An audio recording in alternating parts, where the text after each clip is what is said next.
আমার স্নেহের সকল ছাত্রছাত্রীকে রাজু স্যার ম্যাথ সলিউশনে স্বাগতম। আজ আমি তোমাদের 25 থেকে 16 অঙ্কগুলো সুন্দরভাবে শেখাবো।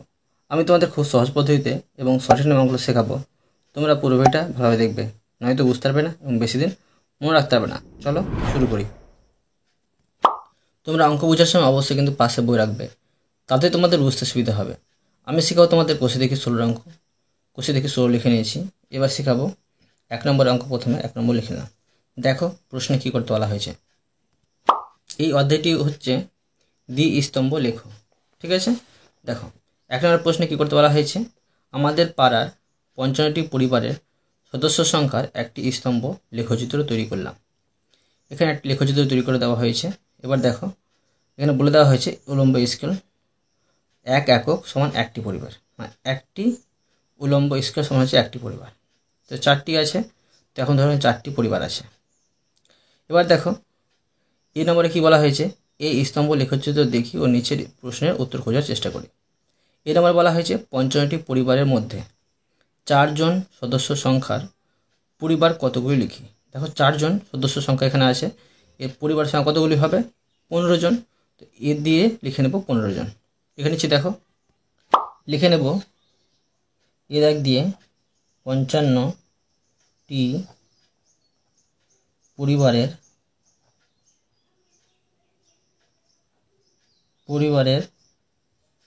মধ্যে 4 জন সদস্য সংখ্যার পরিবার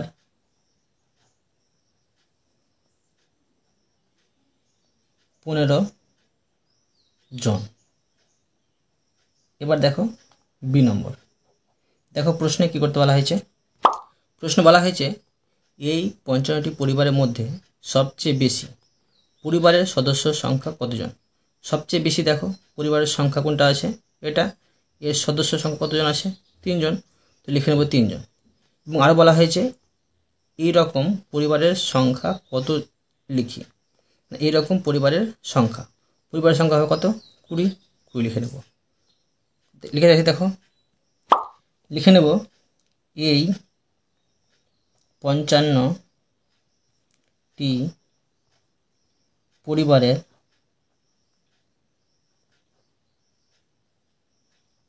মধ্যে সবচেয়ে বেশি পরিবারের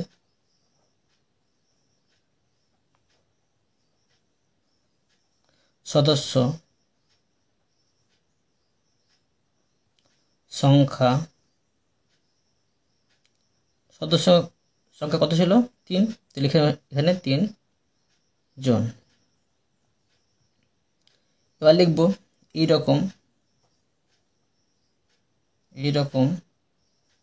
পরিবারের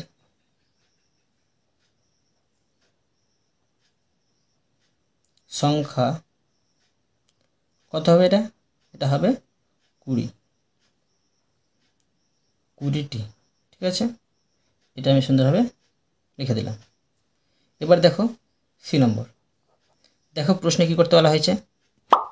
প্রশ্ন বলা হয়েছে স্তম্ভ লেখচিত্র থেকে দেখছি ড্যাশটি পরিবারের সদস্য সংখ্যা 5। তো ড্যাশটি পরিবারের দেখো সদস্য সংখ্যা কত বলা হয়েছে, ড্যাশটি পরিবারের। দেখো এই 5 জন পরিবারের, ঠিক আছে কিনা। দেখো 5টি পরিবারের সদস্য সংখ্যা 5, এখানে লিখব 5। আবার দেখো বলা হয়েছে ড্যাশটি পরিবারের সদস্য সংখ্যা 3। দেখো ড্যাশটি পরিবারের, দেখো 20টি পরিবারের সদস্য সংখ্যা 3। তো লিখে নেব এখানে 5 আর এখানে 20। দেখো খাতায় লিখে নেব স্তম্ভ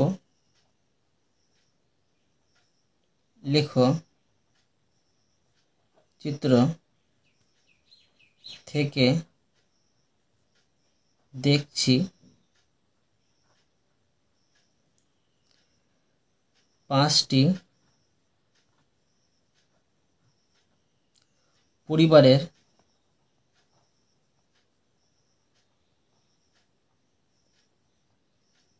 সদস্য সংখ্যা 5 এবং 20টি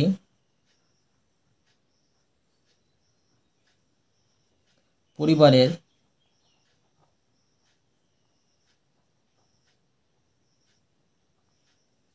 সদস্য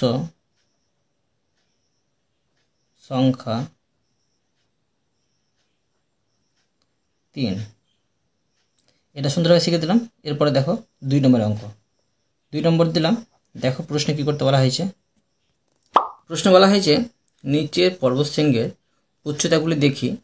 উচ্চতা দেওয়া আছে এবং ছক কাগজে 1 একক সমান 1000 মিটার উচ্চতা ধরে স্তম্ভ লেখো তৈরি করি। তো তৈরি করতে হচ্ছে তোমাদের স্তম্ভ কীভাবে করতে হয় তোমরা মন দিয়ে বোঝো। তো তোমরা সবসময় রুল দিয়ে করার চেষ্টা করবে এই স্তম্ভ চিত্রটা। আমি দেখো এইভাবে ভূমিতে দাগ টেনে দিলাম। এবার কি করব, নির্দিষ্ট দূরত্ব পরপর এইভাবে দাগগুলো টেনে নেব। এখান থেকে টানছি। এবার দেখো 1 সেমি দূরত্ব পরপর আমি দাগগুলো টানছি, টেনে দিলাম। এবার দেখো, এবার আমি এগুলোর মাঝে মাঝেও কিন্তু দাগগুলো টেনে নিচ্ছি, 1/2 সেন্টিমিটার হয়ে যাবে। ঠিক আছে, দেখো 1/2 সেন্টিমিটার করে দিলাম, করতে সুবিধা হবে। তো লিখবো, এবার দেখো এটা লিখবো 1000, 1000 লিখলাম, এটা 2000। ঠিক আছে, এবার দেখো 3000, এটা 4000, এটা 5000, এটা 6000, এটা 7000 আর এটা 8000। দেখো সর্বশেষ উচ্চতা কত আছে, 8000 বেশি আছে, এখানে লিখে দিলাম 9000। এটি লিখলেই চলবে।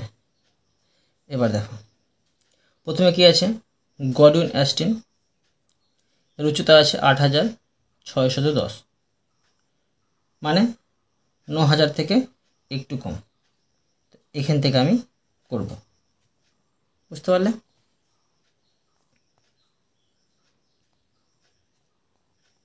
এখান থেকে আমি দাগ টেনে দিলাম আর এভাবে দাগ টেনে দিলাম। এটাকে আমি মিলিয়ে দেব। এটা হলো তোমার গডউইন অ্যাস্টিন। এখানে লিখে নেব গডউইন অস্টিন।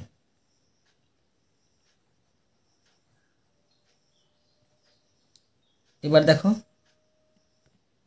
এরপরে আছে কি, কৈলাস। তো কৈলাসটা কত আছে, 6710। তো কী হবে, যে 7000 থেকে একটু কম হবে, এখান থেকে করছি আমি 7000 থেকে একটু কম। ঠিক আছে, তো এইভাবে করছি। দেখো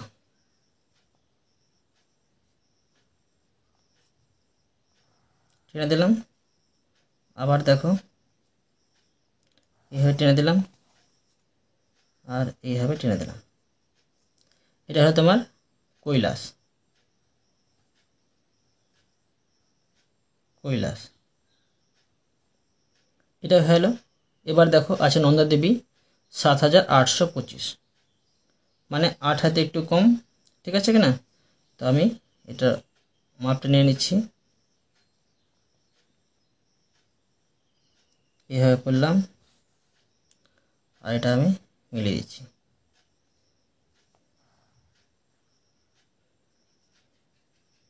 এটা মিলিয়ে দিলাম। এটা হলো তোমার নন্দা দেবী, লিখে নেব নন্দা দেবী। এরপর আছে কি, অন্নপূর্ণা, এটা আছে 8090, 8000 থেকে একটু বেশি। তো এইভাবে করব, একটু বেশি নিয়ে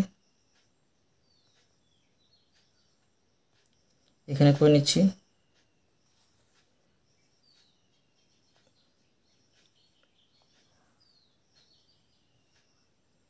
এইভাবে এটা করে দিলাম। এখানে এটা লিখে নেব অন্নপূর্ণা। অন্নপূর্ণা এটা তোমাদের সুন্দরভাবে শিখে দিলাম। এগুলো কি হচ্ছে পর্বতের নাম, তো লিখতে পারি পর্বত শৃঙ্গ, পর্বত শৃঙ্গ। আর এগুলো কি উচ্চতা, তো এটা লিখতে পারি এখানে উচ্চতা।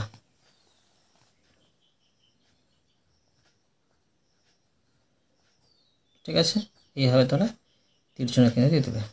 ঠিক আছে, এটা আমি এইভাবে করে দিতে পারি। এটা আমি তোমাদের সুন্দরভাবে শিখে দিলাম। এরপরে দেখো 3 নম্বর দিয়ে দিলাম। দেখো প্রশ্নে কি করতে বলা হয়েছে। প্রশ্ন বলা হয়েছে আমাদের সপ্তম শ্রেণীর 55 জন ছাত্রছাত্রী ও অষ্টম শ্রেণীর 60 জন ছাত্রছাত্রীর প্রিয় খেলার তথ্য জোগাড় করে নিচের টেবিলে লিখলাম। এই তথ্য দ্বিস্তম্ভ চিত্রের মাধ্যমে প্রকাশ করি। এখানে আছে সপ্তম শ্রেণীর ছাত্রছাত্রীর সংখ্যা, হ্যাঁ, আর এখানে খেলাগুলোর নাম দেওয়া আছে। এখানে দেওয়া আছে অষ্টম শ্রেণীর ছাত্রছাত্রীর সংখ্যা আর খেলাগুলোর নাম দেওয়া আছে। আমি তোমাদের সুন্দরভাবে দ্বিস্তম্ভ চিত্র তৈরি করে দেখাচ্ছি, তোমরা মন দিয়ে বোঝাও। এবার আমি তোমাদের কলম দিয়ে করে দেখাচ্ছি, তোমার অবশ্যই কিন্তু রুল দিয়ে করবে। ঠিক আছে, তো আবার আমি এইভাবে দাগ টেনে দিলাম। টানার পরে এখানে আমি স্তম্ভ চিত্র তৈরি করতে হবে। এখান থেকে দাগ টেনে দিলাম। এবার আমি 1/2 সেন্টিমিটার দূরত্ব পর আবার দাগগুলো টেনে নিচ্ছি।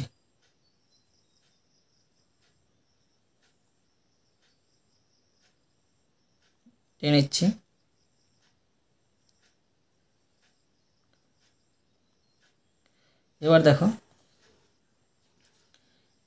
নামগুলো দিয়ে দেবো। এখানে হচ্ছে 0, আর এখানে ধরো দূরত্ব পর ধরো 2, 4, মানে 2 ঘর পর আমি দূরত্বগুলো বসিয়ে নিচ্ছি। হাইস্ট কত আছে, হাইস্ট আছে 16 ছাত্রছাত্রীর সংখ্যা, তো 16 পর্যন্ত লিখে নেব।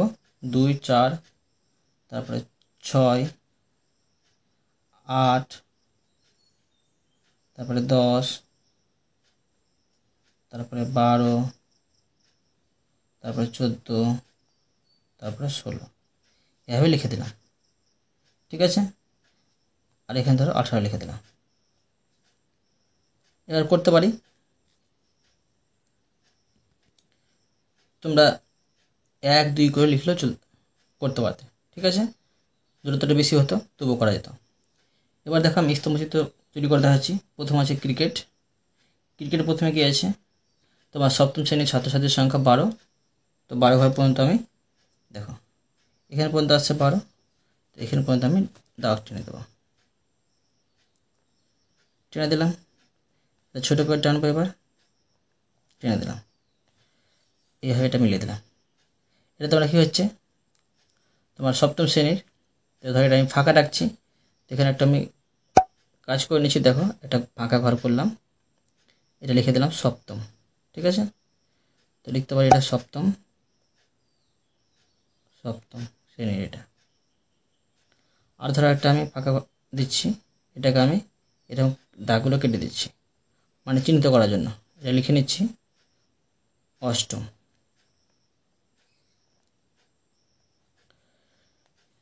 পাশে অষ্টম করব। অষ্টম কত আছে, ছাত্রছাত্রীর সংখ্যা ক্রিকেট খেলার আছে 14 জন, তো আমি 14 পর্যন্ত দাগ টেনে নেব। 14 পর্যন্ত এখানে হচ্ছে, এইভাবে আমি এটাকে বাড়িয়ে দেবো, বাড়িয়ে দিলাম, আর এইভাবে এখানে আমি দাগ টেনে দিলাম। এটা হচ্ছে তোমার অষ্টম। তো অষ্টমটাকে আমি কালার করে নেব। এখানে ফাঁকা ঘরে একটা আমি কালার করে দিয়েছি, সেই জন্য কালারটা করে নিচ্ছি,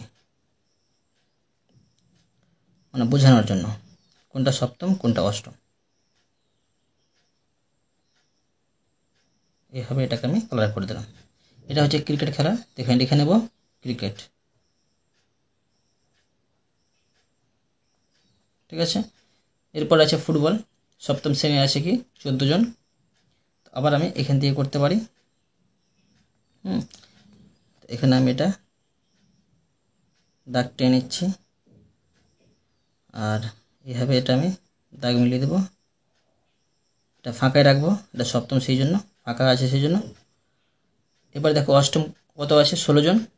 ফুটবল খেলার ছাত্র সংখ্যা 16, তো 16 এখান থেকে হবে। আবার আমি এইভাবে দাগটা বাড়িয়ে দিলাম, আর পাশে আমি দাগ টেনে দিলাম, আর এইভাবে এটাকে আমি মিলিয়ে দেবো। এটা মিলিয়ে দেবো, এটা কালার করে দেবো, এটা অষ্টম আছে সেই জন্য আমি কালার করে দিচ্ছি।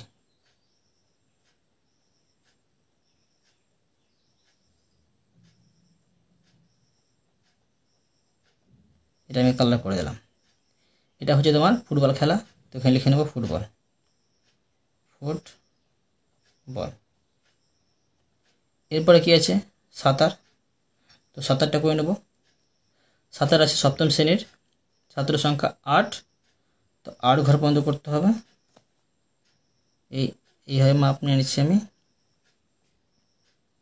এখান থেকে করে নিচ্ছি, আর এইভাবে এটা আমি দাগ টেনে দিচ্ছি, আর এটা আমি দাগ টেনে দিলাম। এটা হচ্ছে সপ্তম শ্রেণীর সাঁতারের ছাত্র সংখ্যা, আর অষ্টম শ্রেণী আছে 10 সাঁতারের ছাত্র সংখ্যা। তো এখান থেকে আমি এটাকে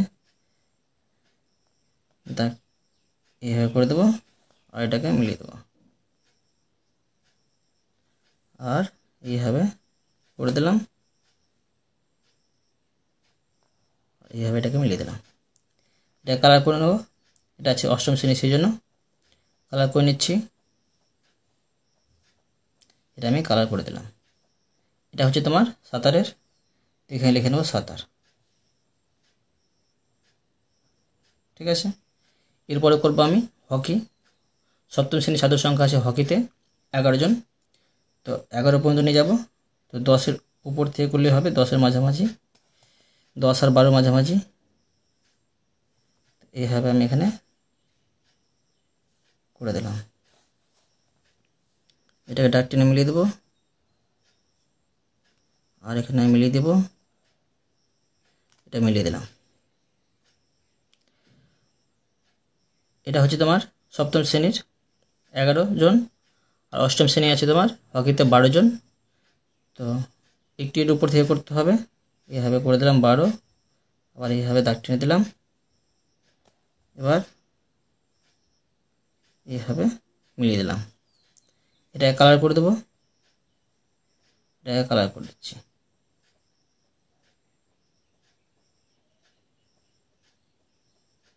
এটাকে আমি কালার করে দিলাম। এরপরে এটা লিখে নেব, এটা হচ্ছে হকি। এরপর আছে শেষ খেলা খো খো। সপ্তম শ্রেণীর ছাত্র সংখ্যা আছে, ছাত্রছাত্রীর সংখ্যা 10 পর্যন্ত আমি দাগ টেনে নেব, ভালো করে স্কেল বসিয়ে নেবে 10 পর্যন্ত। এখানে হচ্ছে দাগ টেনে দিলাম, এটাকে আমি মিলিয়ে দেবো, এটাই মিলিয়ে দিলাম।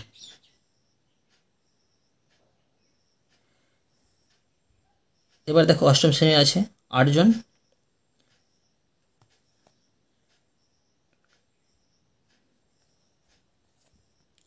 তো 8 থেকে করব, 8 থেকে দাগ টেনে নেব,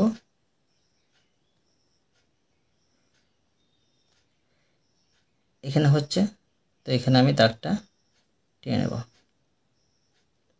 এবার এটাকে আমি এইভাবে মিলিয়ে দেবো, মিলিয়ে দিলাম। এটা কালার করে নেব,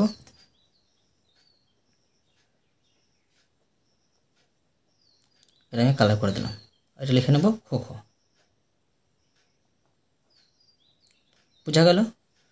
তো এখানে আমি নিচে লিখে নিতে পারি, এগুলো হচ্ছে খেলাগুলোর নাম। তো এখানে লিখব প্রিয় খেলা, প্রিয় খেলা, আর এদিকে আমি এইভাবে করে দেবো, আর এটা এইভাবে করে দেবো। আর এটা হচ্ছে তোমার ছাত্রছাত্রীর সংখ্যা, তো এখানে লিখে নেব ছাত্রছাত্রীর সংখ্যা, ছাত্র ছাত্রী সংখ্যা। ঠিক আছে, এটা আমি 13 দিয়ে দিলাম। বোঝা গেল? এটা আমি তোমাদের সুন্দরভাবে শিখে দিলাম। এরপরে দেখো 4 নম্বর দিয়ে দিলাম। দেখো প্রশ্নে কী করতে বলা হয়েছে। 4 নম্বরে বলা হয়েছে কৃষ্ণনগরে এক কুমোরের 5 মাসের মাটির পুতুল ও সোলার তৈরি পুতুলের তথ্য নিচের টেবিলে লিখলাম। এই তথ্য দ্বিস্তম্ভ চিত্রের মাধ্যমে প্রকাশ করার চেষ্টা করি। মানে 2টি স্তম্ভ তৈরি করতে হয়, সেই জন্য দ্বিস্তম্ভ। আর যদি একটি স্তম্ভ তৈরি করতে হলে সেটাকে বলা হয় স্তম্ভ লেখ। ঠিক আছে, আমি করে দেখাচ্ছি। মাটির পুতুলের সংখ্যা দেওয়া আছে এখানে, আর সোলার পুতুলের সংখ্যা দেওয়া আছে, আর মাসগুলোর নাম দেওয়া আছে। সুন্দরভাবে করে দেখাচ্ছি, তোমরা মন দিয়ে বোঝো। আবার আমি দাগ টেনে নেব। এইভাবে আমি স্কেল দিয়ে আর কলম দিয়ে দাগ টেনে নিলাম। তোমরা কিন্তু অবশ্য রুল দিয়ে করবে। ঠিক আছে, দেখো সব থেকে বেশি মাটির পুতুলের সংখ্যা কত আছে? 900। 900 পর্যন্ত করলেই হয়ে যাবে। তো আমি এইভাবে দাগ টেনে দিলাম, আর নির্দিষ্ট দূরত্ব 1 সেমি দূরত্ব পর কিন্তু আমি দাগগুলো কেটে নিচ্ছি। এই চিত্রটি আরও ভালো করে করার চেষ্টা করছি। দেখো, দেখতে ভালো লাগবে। 1 সেমি দূরত্ব পর করলাম। তোমরা কিন্তু আগের চিত্রটি 1 সেমি দূরত্ব পর করতে পারতে, কোনো অসুবিধা ছিল না। ঠিক আছে, এবার এখানে লিখব মাটির পুতুলের সংখ্যা লিখব। তো এইভাবে লিখতে পারি, 100 200 করে লিখব। হ্যাঁ, এখানে 0 দেব, এখানে লিখব 100 200 300 400 500 600 700 800, আর এখানে লিখব 900। এবার আমি স্তম্ভ চিত্র তৈরি করে দেখাচ্ছি। তো মাটির পুতুলের সংখ্যা আছে 600 জানুয়ারি মাসে। তো 600 কোনখানে হচ্ছে? দেখো 600 এখানে হচ্ছে। এখান থেকে আমি দাগ মিলিয়ে দেবো। এখানে আমি দাগটা মিলিয়ে দিচ্ছি, মিলিয়ে দিলাম। আর একটু ফাঁকা দিয়ে আমি এটাকে দাগটা মিলিয়ে দিচ্ছি। এটা হচ্ছে তোমার মাটির পুতুলের সংখ্যা 600। এবার তার পাশে কি লিখতে হবে? সোলার পুতুলের সংখ্যা 500। 500 এখানে হচ্ছে। এখান থেকে আমি দাগটা মিলিয়ে দেবো। এখান থেকে দাগটা আমি মিলিয়ে দিচ্ছি, মিলিয়ে দিলাম। আবার সেম আগের মতো করতে পারি। একটি ধরো আমি ফাঁকা ঘর দিচ্ছি, এর নামটা দেব আমি মাটির পুতুলের সংখ্যা। মাটির পুতুল লিখতে পারি, মাটির পুতুল, মাটির পুতুল। আর একটি ফাঁকা ঘর দিতে পারি, এটা আমি কালার করে দিলাম। এটা তোমার লিখতে পারি সোলার পুতুল, সোলার পুতুল, সোলার পুতুল। ঠিক আছে, এবার দেখো এটা কালার করে নেব।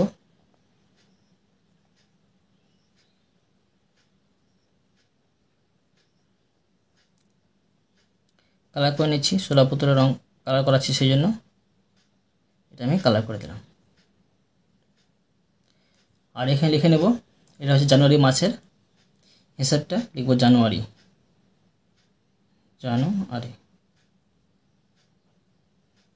তারপরে কি আছে? ফেব্রুয়ারি। মাটির পুতুলের সংখ্যা আছে কত? 550। তো 500 এখানে হচ্ছে। তো 50 কোনখানে হবে? এখানে হবে। তো এইভাবে আমি দাগ টেনে নেব।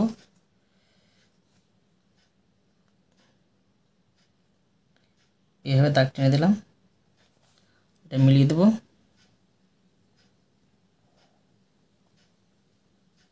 এইভাবে এটা মিলিয়ে দিলাম। এটা হচ্ছে তোমার মাটির পুতুলের সংখ্যা 550। তারপর আছে সোলার পুতুলের সংখ্যা কত আছে? 450। এখান থেকে হবে। ঠিক আছে, 450। এইভাবে এটাকে আমি মিলিয়ে দিচ্ছি। এটা আমি মিলিয়ে দিলাম। এটা রং করে দেবো। এটা আছে সোলার পুতুলের সংখ্যা, সেই জন্য এটা আমি রং করে দিচ্ছি। এটা হচ্ছে তোমার ফেব্রুয়ারি মাস, তো লিখে নেব ফেব্রুয়ারি।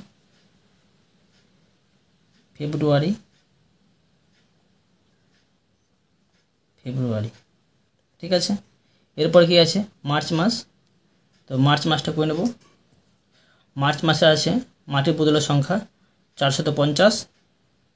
তো এইভাবে যাবে, দেখো এখান থেকে যাবে, ধরো এভাবে দাগটা মিলিয়ে দেবো আমি। এটা হচ্ছে মার্চ মাস, টেনে দিলাম, এভাবে টেনে নিলাম। আর 16 পুতুলের সংখ্যা কত আছে, 600। তো 600 এখানে হচ্ছে, এইভাবে আমি এখানে একটা বিন্দু দিয়ে দেবো আর এটা মিলিয়ে দেবো। এবার এইভাবে মিলিয়ে দিলাম। এটা হচ্ছে তোমার 16 পুতুলের সংখ্যা। আর এটা হচ্ছে ফেব্রুয়ারি মাস, মার্চ মাসে এটা। হ্যাঁ, তো এখানে লিখতে পারি মার্চ, রং করে দেবো 16 পুতুলটাতে। 16 পুতুলের সংখ্যাতে রং করে দিলাম।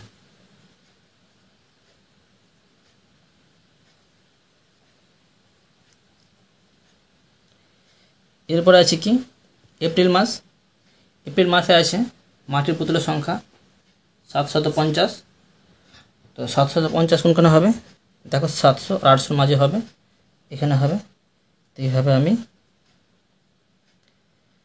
দাগ টেনে নেব। এখানে করবো, ধরো এখান থেকে আমি দাগ টেনে নিচ্ছি, এইভাবে দাগ টেনে দিলাম। পাশাপাশি দাগ টানবো, এইভাবে এটা মিলিয়ে দিলাম। এই যে এপ্রিল মাস 750, এটা মাটির পুতুলের সংখ্যা। আর 16 পুতুলের সংখ্যা আছে 650, এখান থেকে হবে। এখান থেকে আমি মিলিয়ে দেবো, এটা আমি মিলিয়ে দিচ্ছি, এটা মিলিয়ে দিলাম। ঠিক আছে। আর এটাকে আমি কালার করে দেবো, 16 পুতুলটাকে।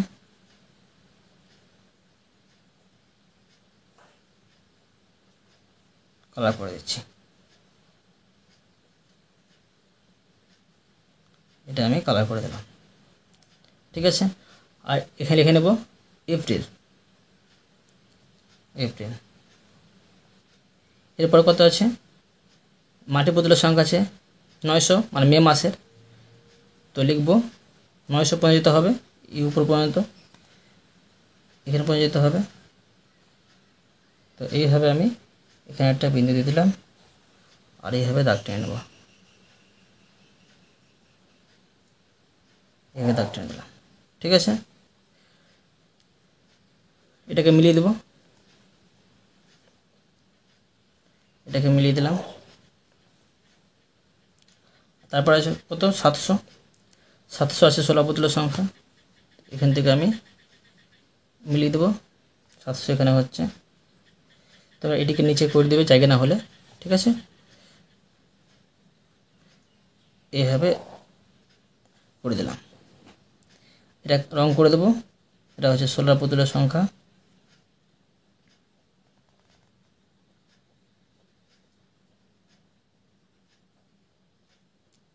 এটা আমি রং করে দিলাম।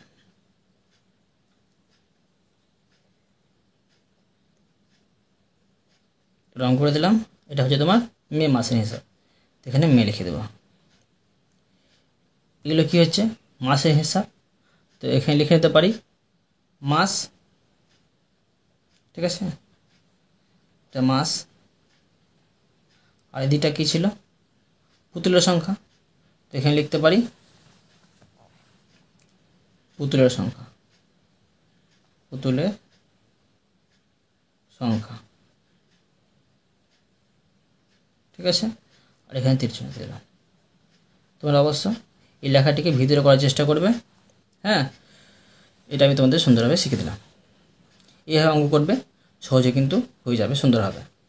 তো আমি তোমাদের আজকে এই পর্যন্ত অঙ্ক শিখলাম, বাকি অঙ্কগুলো পরে ভিডিওতে নিয়ে আসবো। আশা করি তোমরা প্রতিটি অঙ্ক ভালোভাবে বুঝতে পেরেছো। তবুও কোথাও যদি বুঝতে না পেরে থাকো আমাকে কমেন্টে জানাবে, আমি তার জন্য ভিডিও নিয়ে আসবো বা অ্যান্সার দেওয়ার চেষ্টা করব। আর অবশ্যই তোমরা এই ভিডিওতে লাইক করে দেবে এবং পরবর্তী অঙ্কের জন্য চ্যানেলটিকে সাবস্ক্রাইব করে নেবে। ধন্যবাদ।